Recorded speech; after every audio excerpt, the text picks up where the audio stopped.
celestial sword protectors. The year is 1380 AD. A man is standing outside your door. He wears a robe embroidered with flying fish and carries a blade with no name on the hilt. He has no commanding officer you can appeal to, no court you can petition. He answers to exactly one person on earth. And you already know you are not walking out of this building. This is the Jinyiwei, the Embroidered Uniform Guard, and they were not just bodyguards. They were the Ming Dynasty's intelligence apparatus, operating well before any major power formalized a standing peacetime spy agency. Venice's Council of Ten, founded in 1310 AD, came closest in Europe, but operated as a committee of magistrates, not a dedicated field intelligence corps. Founded in 1382 AD by the Hongwu Emperor, Zhu Yuanzhang, a man who had clawed his way from peasant poverty to the dragon throne and trusted no one, the Jinyiwei maintained tens of thousands of active operatives across China's 13 provinces at their peak under the Yongle Emperor. Contemporary accounts suggest the number was vast enough that no official in the empire could be certain the man beside him was not reporting upward. Their signature weapon, the Xiu Chun Dao, a curved single-edged saber, was engineered specifically for thrusting into armor gaps, not open battle.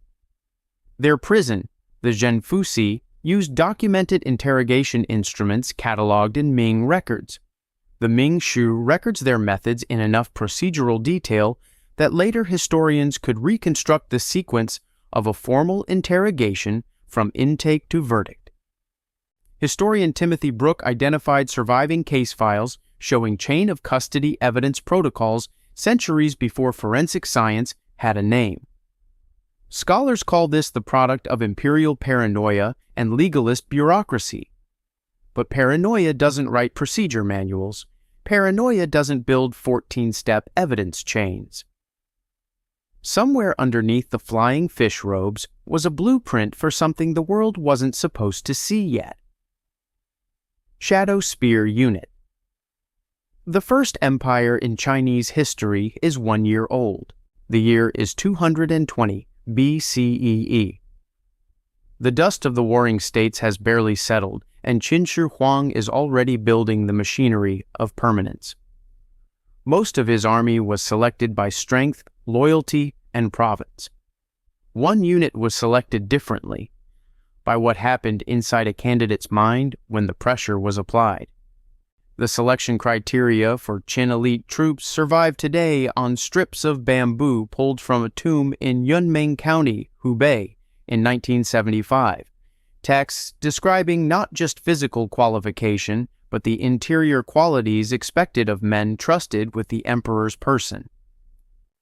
The Shuihudi Qin bamboo slips, dated to around 217 BCE and studied extensively by McGill University historian Robin Yates among others, contain administrative and legal texts that reveal a state deeply invested in measuring human reliability, not just physical capacity. Among the qualities the Qin legal framework assessed were behavioral consistency, resistance to social pressure, and stability under duress. Whether these constituted a formal selection protocol or a broader legalist framework for evaluating officials and soldiers remains debated, but the categories themselves exist in the record. The same framework was not formalized in Western military selection until the OSS assessment centers of 1943 AD, a gap of 2,164 years. The Shiji, Sima Qian's Records of the Grand Historian, describes the first emperor's personal guard as men who could not be made to speak by pain nor to act by reward. That is not a description of physical training. That is a description of a conditioned psychological profile. Mainstream historians credit Qin legalism's obsession with measurement, but legalism measures grain yields and border incidents, output. These criteria measure interior state. No other Qin document turns that lens inward. Someone decided the mind was the weapon worth engineering first. Iron Wall. Sentinels. Two of the greatest military powers on Earth are about to meet for the only time in history. It is 751 A.D.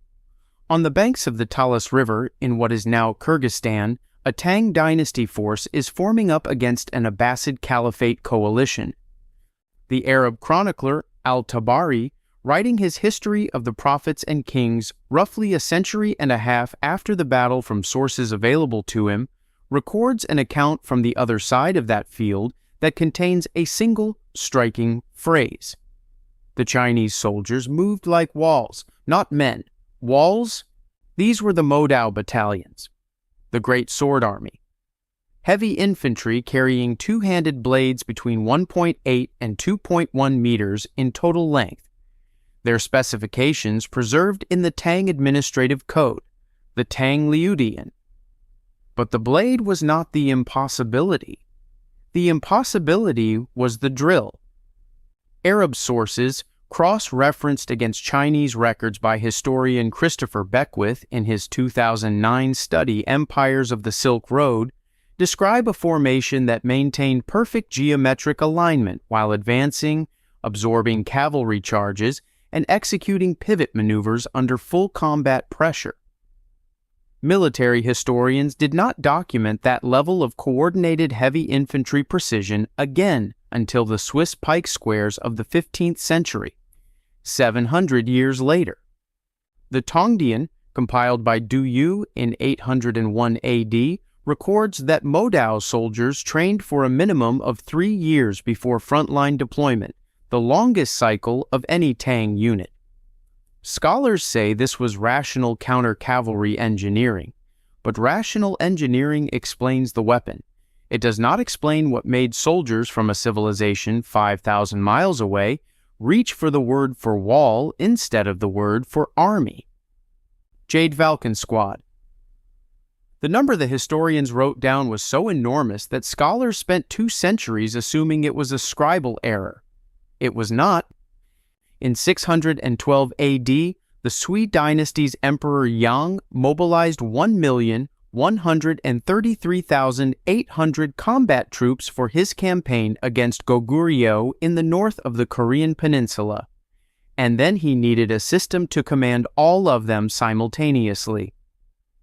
That system was the Jinyiwei, the Eagle and Falcon Guard, 12 Imperial Guard divisions whose banner and drum signal network forms one of the most audacious command and control achievements in pre-modern military history. According to the Sui Shu, the Book of Sui compiled by Wei Zheng in 636 A.D., the signal architecture ran on a 5-tier relay, from emperor down to unit, with each tier operating on a specified response time window documented in the Tongdian. Scholars of information theory have noted that a flag and drum relay network operating at this scale and tier depth could theoretically transmit enough distinct command signals per minute for corps-level coordination, a throughput that would not be matched by any Western signaling system for over a millennium. The campaign ultimately failed, not from command breakdown, but from a single withdrawal order so precisely synchronized across 9 armies that its reversal was too slow to exploit. The Korean Samguk Sagi records that Goguryeo commanders were confounded by the speed of Chinese signal before the retreat. Mainstream historians describe this as cumulative institutional knowledge inherited from Han and Northern Zhou predecessors.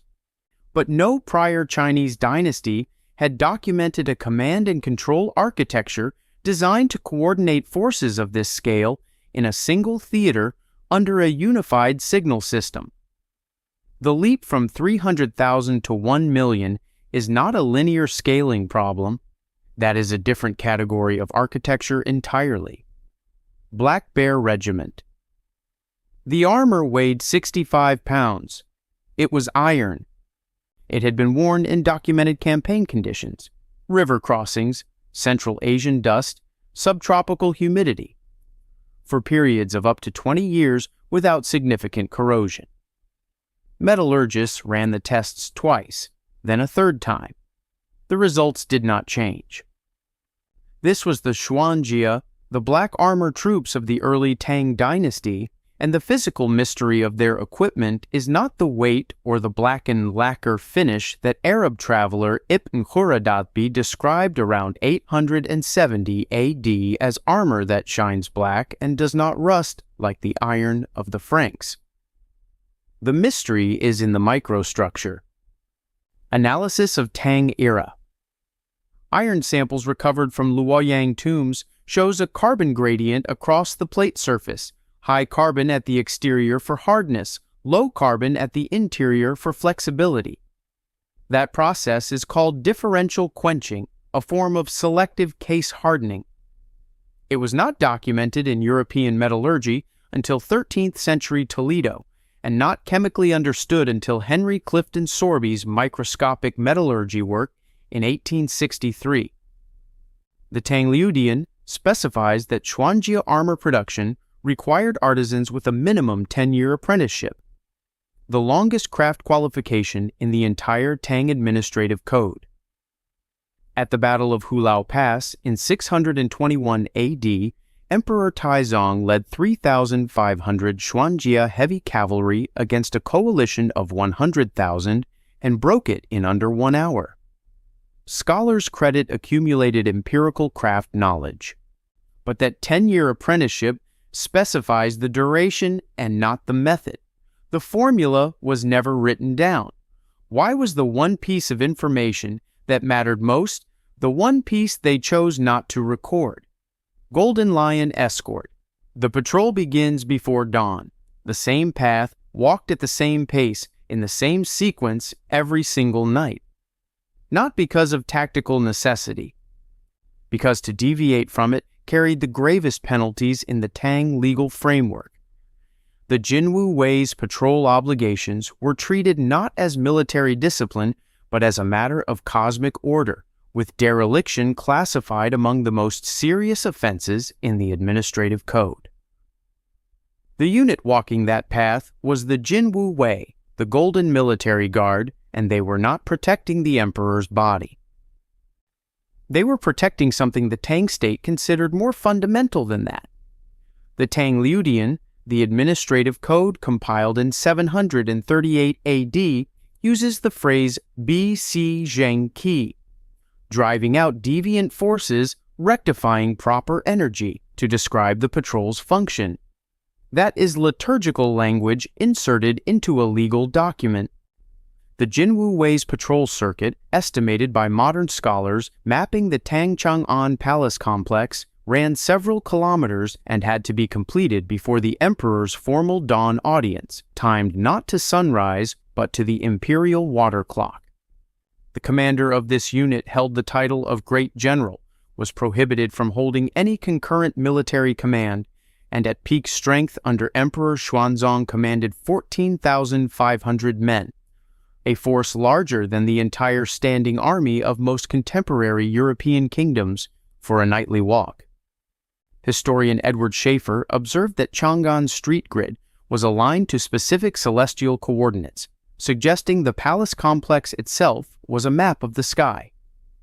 Some researchers ask whether the Jinyiwei patrol was literally tracing a stellar alignment on the ground, walking the cosmological boundary between the emperor's world and everything outside it. Whether that was theology or architecture, someone clearly believed that if the path was broken, something more than discipline would collapse. Thunder Horse. Cavalry. For 100 years, the Han cavalry kept losing. Not because their soldiers were worse, not because their tactics were inferior, because their horses were slower, smaller, and weaker than the animals the Xiongnu rode out of the northern steppe. Then a diplomat named Zhang Qian returned from a mission to the Dayuan kingdom in modern Fergana, Uzbekistan, in 126 BCE, and he brought back two things: a strain of horse the Chinese called the Tianma, the heavenly horse, standing measurably taller than any animal in the Han stables, and the plant those horses ate. It was called Mu Shu. We know it as alfalfa. The Han Shu, compiled by historian Ban Gu around 111 AD, records that by 101 BCE, Emperor Wu had committed 600,000 mu, approximately 40,000 hectares, of state farmland to alfalfa cultivation exclusively for military horse feed. That is among the earliest documented examples of a state-directed monoculture crop cultivated exclusively to solve a military logistics problem, not to feed soldiers, but to engineer the animal that carried them. Modern equine nutritionists confirm that alfalfa's protein content of 18 to 20% and its calcium-phosphorus ratio significantly exceeds native Chinese grasses, meaning the Han program was solving a nutritional deficiency that had determined the outcome of a century of warfare, without anyone understanding the biochemistry. General Huo Kubing's campaign of 119 BCE, using the new cavalry, covered 2,000 kilometers of steppe in a single season without fixed supply lines, the operational turning point against the Xiongnu. Scholars call this brilliant strategic statecraft. But statecraft based on what model? The Han had no prior tradition of animal nutrition science. Someone ran a test precise enough to justify 40,000 hectares of commitment. Where is that test written down? Imperial Tiger Guard. By 104 BCE, the Han Empire is fighting on 3 fronts simultaneously. And on the northern steppe frontier, something strange is happening to the elite cavalry units posted there. They are beginning to look Xiongnu, ride Xiongnu, fight Xiongnu. When Chinese officials visited the border camps, administrative records suggest they sometimes struggled to identify which side they were looking at. This was not accident. This was doctrine. The Jinyiwei, the Tiger Guard cavalry, and the broader class of frontier elite units analyzed by historian Nicola D. Cosmo in his 2002 study Ancient China and Its Enemies, were deliberately trained to abandon Chinese tactical doctrine entirely. No fixed formations, decentralized command, pursuit without objective, feigned retreat as the primary weapon. General Huo Kubing explicitly refused to have Sun Tzu's Art of War taught to his riders, telling Emperor Wu, according to the Han Shu, that methods must fit the situation, not ancient books. The Juyan bamboo strips, 20,000 administrative military documents excavated from Han garrison sites in Inner Mongolia between 1972 and 1976, include unit rosters listing soldiers with both Chinese and Xiongnu names. The only Han military records to document dual identity nomenclature, suggesting cultural assimilation, was formally recognized at the institutional level. By 90 BCE, a senior official named Song Hongyang was memorializing the throne to complain that frontier cavalry no longer obey formation orders and fight as barbarians. That is not a description of borrowing. That is a description of replacement. Some historians ask whether this was the first documented case of a state deliberately erasing its soldiers' cultural identity as a military strategy. Not corruption of doctrine, but the intentional engineering of men who belonged to neither world. Flying Dragon Battalion. 20 years after the Anlushan Rebellion nearly destroyed the Tang Dynasty, a quiet power has filled the vacuum at the center of the empire. The year is 765 A.D. The men holding that power are not generals born to aristocratic families or commanders risen through decades of field campaigns. They are eunuchs. And the unit they command is called the Shenzejun, the Holy Strategy Army, a name that will become either the most ironic or the most accurate label in Chinese military history, depending on how you read the next 140 years. The New Tang Shu, compiled by Ouyang Shu in 1060 AD, records the Shenzejun's growth from a frontier garrison of roughly 1,000 men in 757 AD to a peak force of 154,000 soldiers by 820 AD, consuming an estimated 37% of the entire Tang military budget. Between 820 and 903 AD, 7 of 9 Tang emperors were placed on the throne through direct Shenzhun intervention, a figure computed from the succession narratives of the Ziji Tongjian. The Praetorian Guard of Rome killed emperors intermittently. The Shenzhun chose them consistently for 83 years. Historians explain this as the structural consequence of the Anlushan Rebellion destroying the Tang's professional officer class, forcing emperors toward unit commanders who had no independent military base. That explanation accounts for the rise. It does not account for the duration. 83 years of uninterrupted succession control is not a pathology. That is a system. And the internal documents that might tell us how it was designed were destroyed in a single night in 903 AD when the warlord Zhu Wen massacred over 700 eunuch officials, and the Tang survived only 4 more years, collapsing in 907 AD. Crimson Banner Guards. They did not just build a guard unit, they built a world. The year is 1644 AD. A Manchu-led banner force, numbering in the hundreds of thousands of soldiers, drawn from Manchu, Mongol, and Han Banner divisions, has breached the Great Wall and seized Beijing, the capital of a civilization 150 million strong. The problem of how a minority rules a vast majority without being slowly absorbed by it is one of the oldest equations in imperial history. The Qing answer was the 8 banners, Ba-Qi, and it was total. Banner soldiers and their families were legally prohibited from trade, agriculture, or any non-military occupation. They lived in physically separated garrison quarters in every major Chinese city, walls and gates dividing banner districts from Han ones. The Baqi Tongji, the comprehensive gazetteer compiled in 1739 AD, documents a marriage registry requiring unit commander approval for every union, state-controlled genealogical records for all members, not just officers, which historian Pamela Kyle Crossley identifies as unique in pre-modern military institutions.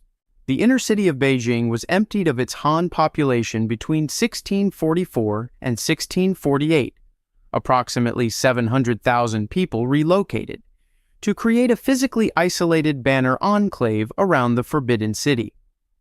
At peak strength around 1700 AD, the system comprised roughly 300,000 soldiers and between 1.5 and 2 million total dependents, all sustained by state stipend. Mark Elliott, in his 2001 study, The Manchu Way, describes this as the most comprehensive attempt in pre-modern history to use institutional environment rather than birth or training alone to produce a permanent warrior identity. Sociologist Irving Goffman coined the term total institution in 1961. The Qing built one 317 years before the concept had a name. Whether that was genius, inheritance from Mongol Yuan precedent, or something we still don't have the right framework to describe, the door it built held for 268 years. These 10 units span 15 dynasties, 2,000 years, and every scale of military power from the intimate to the continental. What connects them is not just sophistication, it is the specific quality of their sophistication. Psychological screening before modern psychology, nutritional science before biochemistry, intelligence architecture before intelligence theory, total institutional design before sociology. The mainstream explanation for each unit is rational and often compelling. Accumulated empirical knowledge, institutional inheritance, pragmatic adaptation. And for most of what we can see, that explanation holds. But the methods keep going missing. The manuals aren't recorded, the formulas aren't written down. The most important operational knowledge of the most powerful units in Chinese history is consistently, almost conspicuously, absent from the archive. Most people look at ancient armies and see tactics and armor. You watch this far, which means you see the system underneath. Hit subscribe and go to the comments. Which unit do you think was operating on knowledge it had no right to have yet? Make your case. History remembers the emperors. For it forgets the men at the door, but the door held. For 2,000 years across every dynasty and every collapse, the door held, and someone always knew exactly why.